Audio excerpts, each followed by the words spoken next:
ഈ കേസ് കൊണ്ട് വരുന്ന ചൊറ ഞങ്ങൾക്കൊരു ബുദ്ധിമുട്ടല്ലെങ്കിലോ. മോളെ ആ ചെക്കനെ സൂക്ഷിക്കണം കേട്ടാ, വെടക്ക് ചെക്കനാ. നിങ്ങക്കത് ബുദ്ധിമുട്ടാവും. ഞാൻ എന്റെ കണ്ണോട് കണ്ട കാഴ്ചയുണ്ട്. നടു റോഡിൽ ഉമ്മാന്റെ മുന്നിൽ നിന്ന് സ്വന്തം മോനെ തല്ലിയോനവൻ.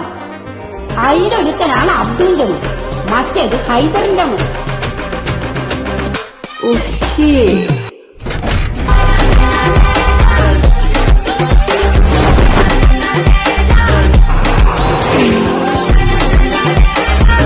ഇതാണ് എന്റെ ചങ്ങായിമാർ.